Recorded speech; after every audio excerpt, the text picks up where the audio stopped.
Hello guys, S2W here as your average consumer. Here with some of the last pickups of 2016, and these are the popular sneakers from Adidas, the Nomad's Primeknit R1s, also known as the NMD PK R1s. The NMDs were only first launched at the beginning of this year in 2016, inspired by the designs of 3 old school Adidas sneakers that came out during the mid-80s. The first NMDs were released during February and March of 2016 with different models, such as City Socks, Chukkas, the new XR1s, the regular Mesh R1s, and also the Primeknit R1s. All manufactured with the popular Adidas Boost technology midsole, with its iconic embedded EVA plugs at the side of the shoes. The Primeknit NMD R1s were popular for its better fit, comfort, and style versus the regular mesh versions, so they are always sought out after the most. I've missed out on all of the previous PK NMD R1 drops here in Canada, mostly due to its extreme low stock. The only time I had a chance was the Japan Black's PK NMD R1s, but I opted out for the grey City Socks instead. I'm not going to even comment on the Vapor Grey NMD PK R1's release because it was a nightmare on Adidas Canada's website as their CAPTCHA system malfunctioned and randomly went live again. The L still haunts me till this day.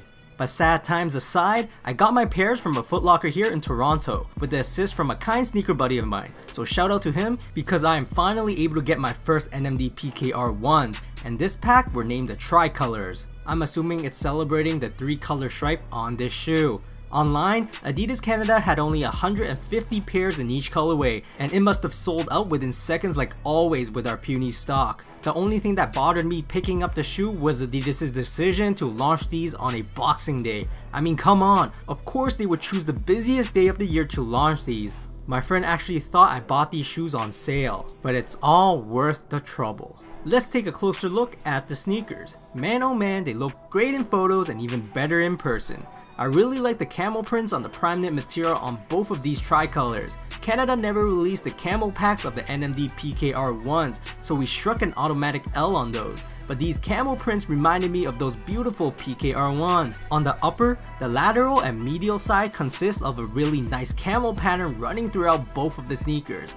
On the black pair, the camel print has a mixture of black, blue, and gray tint to the pattern, while on the white pair, we have white, black, and also a gray shade pattern. We call this pack the Tricolors because the Adidas 3-stripe logo is colored in with 3 different colors. On the white pair, we see red, black, and blue, while on the black pair, we see the same red and blue, but the center stripe is white instead. These color stripe gave the sneakers that much of a pop, offering its own unique character in my opinion. Both shoes come with flat black laces that are looped within a rubber eyelet that sticks outwards, and the Primeknit material on these is very soft to the touch, stretchy, and somewhat a little thinner than the Primeknits on my City Sock, so I feel like it's a bad choice to wear these in the cold right now, but excellent in the spring, summer, and fall months. As for the collar, they designed it to make it a close fit to a sock-like feel. That's why the collar is very elastic as well, ready to stretch around and mold around our ankles. At the back of the sneaker, you will see a molded heel patch with an Adidas Originals logo on it for the extra heel lockdown,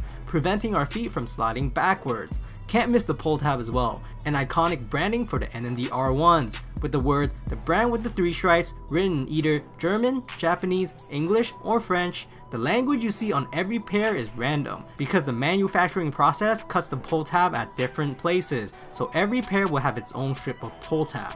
You will also see 2 subtle blue and red lines running beside the letterings for that extra touch of the design. On the midsole, it consists of Boost technology, Adidas' top of the line cushion material for impact on their shoes, famously found in Adidas Ultra Boost, Pure Boosts, and Yeezys as well. We also see the famous EVA plugs, the Lego bricks that makes the staple look of the NMDs. On the lateral side, we see 2 plugs, one at the back with grooved vertical lines and one at the front with Adidas Originals branding and logo. On the medial side, we will only see 1 brick at the back, and it matches the look of the same back brick on the lateral side.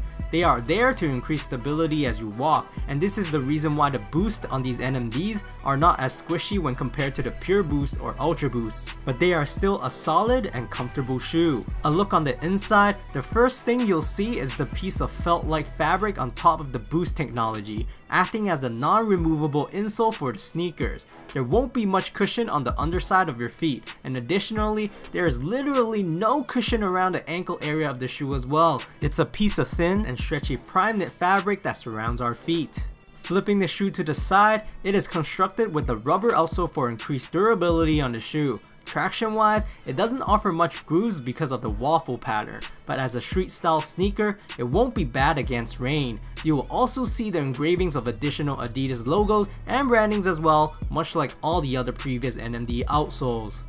Anyways, here are some NMD Primeknit R1 fit footages. Fit wise, they pretty much fit big, so go half a size small from your true to size for the nicer snug fit because they fit wide and flat. However, I bought these at my true to size, and the reason is because I like to put insoles in my NMDs for the extra comfort and cushion.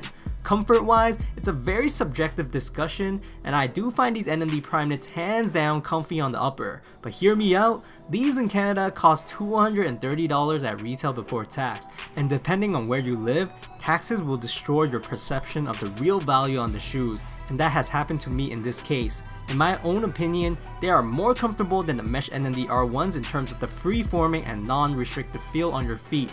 Bear in mind, there was a price raise for these PK NMD R1s here in Canada, just like the new 3.0 Ultra Boosts, and that's a total of $20 more. I'm pretty sure the mesh NMDs also had a price raise here, but for an average consumer standpoint, I don't really think the comfort is way more ahead than the regular mesh NMDs by a huge difference. A lot of people would disagree with me on this one, but again, it's just my thoughts, and what I'm trying to say is, for those who couldn't get their hands on the Primeknit NMD R1s, it's nice to have one in the collection to wear, but it's not overwhelmingly necessary. Keep in mind, the Primeknit forms to your feet without much cushioning for that sock-like feel. Unless you crave that sock-like fit, if you are looking for a more structured and durable shoe, get your hands on the regular mesh NMD R1s and you're basically good to go, as you'll have a more stronger fabric around your feet.